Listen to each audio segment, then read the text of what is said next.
જય માતાજી દોસ્તો, ઘણા બધા ફેન્સના ડીએમ છે કે દીદી તમે હમણાં કેમ એક્ટિવ નથી, તમે કોઈ રસોઈનો વિડીયો પોસ્ટ નથી કરતા કે કોઈ બ્લોગ નથી પોસ્ટ કરતા. તો ભાઈ મારા નાનું સન છે એની અત્યારે બોર્ડની એક્ઝામ ચાલે છે અને મોટો આવ્યો છે હોસ્ટેલથી, એટલા માટે. તો જો સાહેબ માવો ચોળી રહ્યા છે, તો સાહેબ કહે છે માવો તો પહેલાં હો. તો આવું હાલે છે. તો હમણાં થોડી બિઝી છું, થોડી તબિયત ખરાબ હતી, એટલા માટે ટાઈમ ટુ ટાઈમ પોસ્ટ નથી થતું, કંઈ એક્ટિવિટી નથી મારી.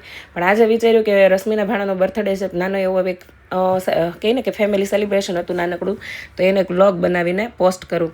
તો રશ્મિનો ભાણિયો આજે 14 વર્ષનો થઈ ગયો છે, એને મળી રહ્યો છે મોબાઈલ. અને આ વખતે લાડી એના માસી નથી લડાવતા, એના માસા લડાવી રહ્યા છે.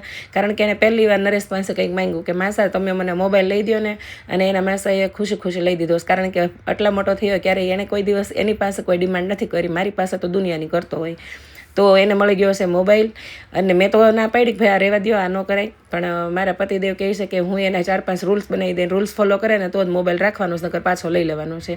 તો એને 5 રૂલ્સ એવા બનાવી દીધા છે કે ટાઈમ ટુ ટાઈમ સવારે તારે વોક કરવાનું છે, આવતી બર્થડે આવે ત્યારે 5 થી 10 કિલો વજન ઓછું કરવાનું છે, અને મોબાઈલ માત્ર કલાકથી 2 કલાક જ લેવાનું છે. ઘણા બધા રૂલ્સ બનાવી દીધા, અને એ ભાઈ હવે ફોલો કરશે. પણ કરશે જ, કારણ કે એના મમ્મીનું કહ્યું નથી કરતો, પણ મારું ને એના માસાનું તો કરે જ છે.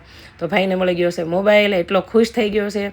અમે તક્ષના વધારે લાડ એટલા માટે લડાવ્યા કે એના નાના નાની, મામા મામી અને માસી બધાનો પ્રેમ મેં એકલી જ આપી દીધો છે, બરાબર. કારણ કે બીજી બધી લેણા દેવી નથી. મમ્મી પપ્પા તો છે નહીં ને, બીજાને કહીને ઘણાને જવાબદારી લેવી જ ન હોય, એની તો વાત જ નથી થતી આ દુનિયામાં. અને જવાબદાર લોકો તો ક્યારેય ઊંચા આવતા જ નથી. તો હું જવાબદાર વ્યક્તિમાંની એક છું. તો આવી તો બધી જવાબદારી નિભાવી હશે, નણંદના ભાણિયાની, ભાણકીઓની, બેનના ભાણેજની, દેરના છોકરાઓની, પોતાના છોકરાઓની. મને એક દિવસ મારા એક મિત્રએ કીધું હતું કે તું ક્યારે ઊંચી નહીં, એવું કેમ કે બધા એનું વિચાર્યા કરીશું ને. એટલે મેં દી વાતે સાચી, ઘરમાં 4 વર્ષથી પાસપોર્ટ આવીને પડ્યો હશે, પણ મારે એકવાર રીતે બહાર કહીને કે આઉટ કન્ટ્રીની ટ્રીપ પ્લાનિંગ નથી થતું. થાય તો તે ફ્લોપ થાય છે, કારણ કે કોઈની કાંઈ ને કાંઈ ડિમાન્ડ ઊભી જ હોય, અને કૃષ્ણા પટેલ બિચારી એમાં પૂરી કરે જ જાય છે. માં ભગવતીની કૃપાથી ઘણી બધી કમાણી છે અત્યારે, તો એ પણ બધી કમાણી બધાની ડિમાન્ડો પૂરી કરવામાં, અને 0-0 હતું એમાંથી બધું ઊભું કરવામાં જાય છે. પણ કાંઈ વાંધો નહીં, આ પણ ભગવતીની કૃપા જ કહેવાય ને. તો પહેલી સેલ્ફી લઈ લીધી છે અમે તક્ષના મોબાઈલમાં બંનેએ, અને તક્ષને મળી ગયો મોબાઈલ એની બર્થડે ગિફ્ટનો. બહુ લકી છે અત્યારની જનરેશન કે જેને કેટલું બધી એમ કહીને કે સુવિધાઓ મળી જાય છે આસાનીથી. જોકે આસાનીથી ન મળવું જોઈએ, પણ નસીબે એક વસ્તુ છે, આ બધા નસીબ લઈને આવ્યા છે. કે અમને સારી કોઈ દિવસ સ્કૂલ બેગ ન મળતી, ને આ લોકોને અત્યારથી મોબાઈલ મળે. જોકે મારે 1 વર્ષ લેટ અપાવો તો 10માની એક્ઝામ પૂરી થાય પછી, પણ એને 1 વર્ષ વહેલો મળી ગયો છે એની માસાની દયાથી, કૃપાથી. તો ભાઈને મળી ગયો છે મોબાઈલ. અને આજે અમે નાનકડું એવું સેલિબ્રેશન કર્યું છે, ફેમિલી સેલિબ્રેશન. રશ્મિના સાસુ સસરા ગયા છે ગામડે, એટલે રશ્મિનું ઘર, મારું ઘર, અને રશ્મિની એક બેસ્ટ ફ્રેન્ડ, એટલા લોકોએ જ અમે નાનકડું સેલિબ્રેશન કર્યું છે, માત્ર તક્ષની ખુશી માટે. બાકી હવે છોકરાઓ મોટા થઈ ગયા છે, મારા છોકરાઓ તો મોટા થઈ ગયા છે, અને એના દોસ્તો સાથે સેલિબ્રેશન કરી રહ્યા છે હવે. પણ હજી તક્ષને અમે વિચાર્યું કે 1-2 વર્ષ આપણે ફેમિલી સેલિબ્રેશન કરીએ, પછી એ પણ એની પોતાની દુનિયામાં અલગ થઈ જવાના છે. તો જુઓ, આજની આ કેક આવી છે બેકિંગ સુગરમાંથી. તો થેન્ક યુ સો મચ ભૂમિ, વારંવાર તું મારા નાના મોટા સેલિબ્રેશનમાં, ફંક્શન કે ફેસ્ટિવલમાં મોકલી રહીશું કેક, તો દિલથી થેન્ક યુ.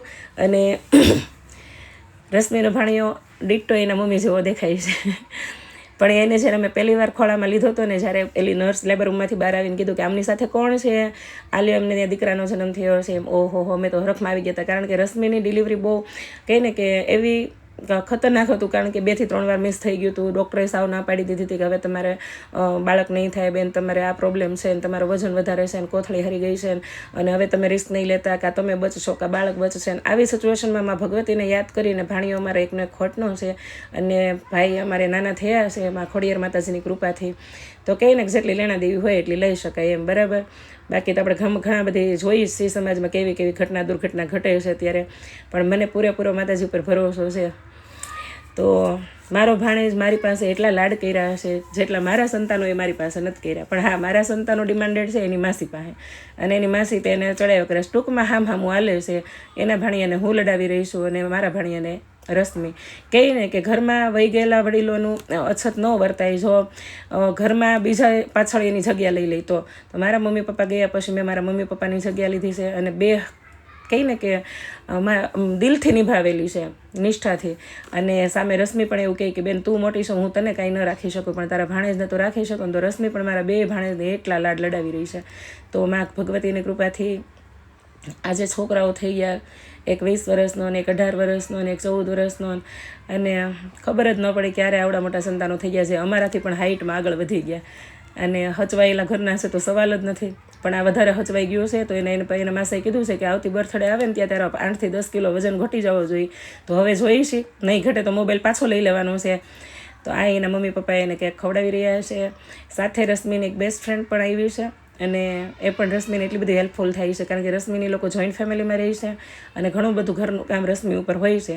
તો રશ્મિને એની બેસ્ટ ફ્રેન્ડ ઘણી બધી કહે છે કે કરતી હોય છે એને હેલ્પ. તો આ હતું નાનકડું એવું ફેમિલી સેલિબ્રેશન. મારા બે સન કે ભાગ્યે જ કોઈ ફંક્શન ફેસ્ટિવલ અટેન્ડ કરતા હોય છે, પણ રશ્મિને ક્યારેય ના નથી પાડી શકતા. જમવા આવવાનું કે તોય ભલે, કે ક્યાંય નાના મોટા એના ઘરે પ્રસંગ હોય તોય ભલે, બાકી ક્યાંય આવતા જ નથી. હું ઘણી વાર કહું એટલે એમ કે મમ્મી અમારે આવી વસ્તુમાં નથી ભળવું, અને ઓશોને પૂરેપૂરા અનુસરે છે. તો ઘણીવાર સારું લાગે કે ખોખલી દુનિયાના ખોખલા રીતિ રિવાજને ખોખલા લોકોની કોઈ ખોખલી વાતોને નથી માનતા, અને આપણે ઘણું બધું જાતું કરવું પડ્યું, ઘણું બધું સહન કરવું પડ્યું ખોખલા રિવાજોના લીધે અને ખોખલા લોકોની ખોટી માન્યતાઓના બંધનમાં. પણ એવા અત્યારના છોકરાઓ નથી. અત્યારની આ નવી જનરેશન ખૂબ જ પ્રેક્ટિકલ છે અને ખૂબ જ સારી છે. તો આ છે અત્યારની નવી જનરેશનનો પ્રભાવ, જે એક જોતાં ખૂબ જ સારું છે, ને એક જોતાં એમ લાગે કે ક્યાંક લાગણી વિહીન ન થઈ જાય. પણ મેં મારા 3 છોકરાઓને આ વસ્તુ આપવાની કોશિશ કરી છે. મારા દેરના છોકરીઓની તે આ વસ્તુ આપવાની કોશિશ કરી છે.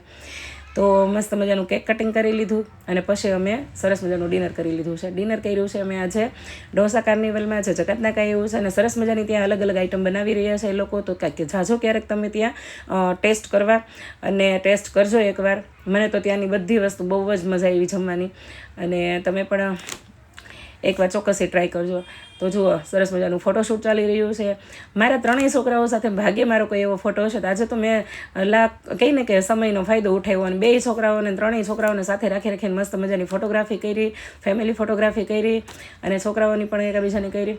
તો આ છે અમારા 3 પોલરા પરિવારના ભાણેજો. કંઈ ઘટે ન જ ઘટે ને, કારણ કે અમારા પોલરા છે ઓછા, પણ આમ બધી રીતે પરફેક્ટ, ક્યાંય પાછા ન પડે. અને રાખોલિયા પરિવારના 2 કુંવર છે, અને મારા બેનનો ભાણો છે વેકરિયાનો કુંવર. તો આ છે અમારા સંતાનો, જે મા ખોડિયાની કૃપાથી અત્યારે તો બહુ જ સારા છે, ડાયા છે. આગળ જતાં કોઈ સંગત ફેર ન થાય એવી માતાજીને સતત પ્રાર્થના.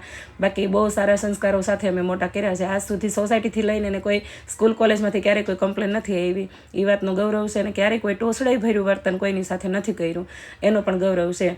તો સંતાનોને આપવી, બધી સુવિધા આપવી, પણ એ વાતનું ધ્યાન રહે કે એને એ પૈસાની કદર કરાવવી, અને એ સંસ્કારો સાથે મોટા કરવા, કે એને હંમેશા એક નાનકડી અંદરથી એવો ડર રહે કે અમારા મમ્મી પપ્પાને આ વસ્તુ નહીં ગમે, અથવા તો આ વસ્તુ મારા માટે ગલત છે.